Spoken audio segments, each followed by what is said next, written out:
as I mentioned beforehand, just prior to the general election, a bill was introduced into Parliament that, and it's an ironic bill really in lots of ways, because it was a bill introduced to give 16-year-olds and 17-year-olds the vote in local body elections. Now, the really interesting thing about that bill was that it was actually dedicated to local government. There is no suggestion at the moment, or that bill does not actually give 16, 17-year-olds the ability to vote at a national level, so for a general election, for example, but it does give them the right for a local government, as if, you know, it's sort of like, oh, well, you're going along to vote for your PTA, it doesn't really matter anyhow, sort of stuff. The Dunedin City Council would be one of a number of councils throughout New Zealand who are going to make a submission on that bill, and by an overwhelming majority yesterday, they decided to back the bill. But one of those in dissent, and he's been on the show before and generally speaks plain, good common sense, was Councillor Lee Vandervis. I think he's the Finance Committee Chairman of the Dunedin City Council, and he joins us now. Lee, lovely to talk to you. Welcome to the show, mate. Very nice to have an opportunity. You are Chairman of the Finance Committee, aren't you? Yeah, finance and council-controlled organisations for my sins, both of which are in dire straits. I was just going to say, how's it going at the moment? You've been that job a year. Has it turned out to be as well as you thought? No, look, I took it on because it's really an area where we could have massive improvement because things are so dire. I mean, we're paying $1 million a week in interest currently. Bloody hell. Over $1 billion worth of debt.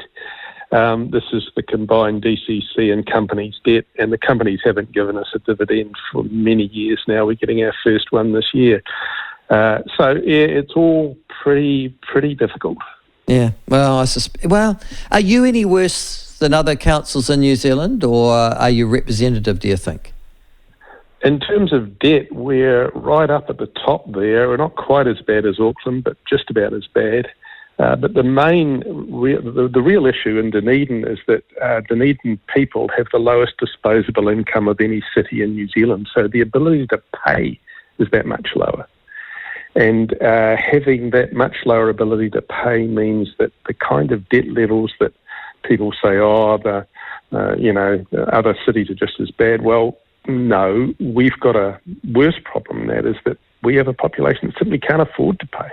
Yeah, I've often said, and in a pejorative and slightly sort of sarky way, but with a hint of truth, that Dunedin is the poor white capital of New Zealand.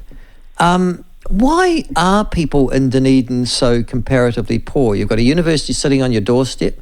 You've got what's meant to be the second best university in New Zealand. You've got aggregated hospital services there for not just Otago but for Southland as well. You've got, Dunedin City Council is a big employer as well. I can't imagine it pays poor salaries. Why have you got so many poor people in Dunedin, Lee? I believe a lot of it has to do with the fact that Dunedin has been a very, very strong Labour stronghold, and not having any marginal seats here and not having any real representation in Parliament means that we've had very little in the way of development. Doesn't matter who gets in, National or Labour. There's no point in putting a lot of resource into Dunedin. They're always going to vote Labour anyway. Yeah, well, it was proved at the last election too, wasn't it? Just a couple of weeks ago. Actually, and one of the issues. Well, yeah. But, okay, so you've got tons of problems. Listen, it's good that we spoke just quickly about the financial position of the Dunedin City Council, because I would have thought that would be far more critical, and the fact of the affordability of rates in your area. But here you are, not you, but the Dunedin City Council in toto, heading off to Parliament to say, yeah, we think it's great that 16 and 17-year-olds should be given the vote. Explain to me, why should they be given the vote? What was the rationale? The rationale that was proposed by a number of councillors was that young people, especially the young people that come and present to council, are very politically aware, and they are much more aware of climate issues than older people, something I dispute. And that, they pay taxes now as well. Some of them are at 16 and 17 are paying taxes into the government, and they should therefore have a say regarding how those taxes are spent. If you follow that logic, then you'd extend the vote to 12, 13 and 14-year-olds. Plenty of people deliver the Otago Daily Times or community newspapers or circulars, like my son did at 12, 13, 14, pays tax. Following logic isn't something that our councillors are famous for, in my view. Oh, Lee, you make me laugh because you're so accurate. All right, so the other thing was, and you said yesterday, or at least you quoted in the Otago Daily Times this morning, as saying that you think this is a bit of a left-wing plot just to get more votes for left-wingers and left-wing causes in general. Is that your view? Yeah, I think it's even a bit worse than that. I think it's basically a very cynical piece of legislation that they managed to whip through before they were over, whereby it's the thin edge of the wedge. You mentioned in your introduction that it doesn't apply to Parliament yet, but if they get it into local body, well, then that's just the soft touch, the easy way of basically getting it into national central elections as well. Agreed, yeah. So it's the Trojan horse, you think? Very much so, and fairly obviously so. And you don't have to look at too much research to realise that, there are, if you look at the best research, I think, comes out of the US, because they do all kinds of stuff on elections. And it shows very much that younger people tend to vote left or socialist or Democrat. And as they get older and they get a bit more life experience behind them, they get to figure out a bit more what's going on, they tend to move more to the right. And so having a younger cohort of voters would very strongly favour Labour and left-leaning politics in this country. I agree with you, but here's a question for you. Would 16 and 17-year-olds, most of whom would be in, I'm just trying to think, probably years 11, 12, maybe 13 at school, do they actually have any consciousness of politics to the point they'd actually vote in a local body election? I think there'd be a fair number of them that would vote because, youth are getting quite politicised these days. I agree with Dunedin Mayor Jules Raddick, who said that it's critical that if you're going to have people voting, especially at a lower age, that they should be taught civics at school and they should actually know something about how the voting system works.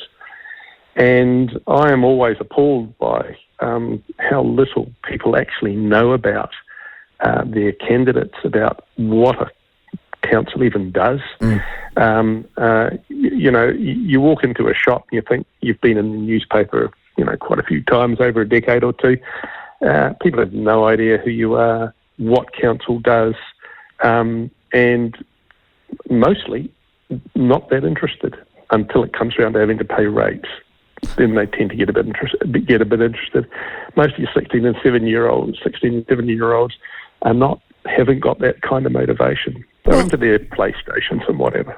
Now, I mean, the taxation argument doesn't really work either, because that's an argument for a national 16, 17-year-old, but they don't pay taxes to come to you. And there would be bugger all, in fact, I'd say zero 16 and 17-year-olds that are paying rates. 16 and 17-year-olds are probably 95% of them living at home. Their parents are paying rates. So how do they have a financial stake or a fiscal stake in the development of Dunedin? Well, they don't, but I think the real question comes down to, I know you've got a few kids. My wife and I got 8 kids between us, and the youngest of them is 19. So, I've had the opportunity of seeing these kids from the cradle to now supplying us with grandchildren.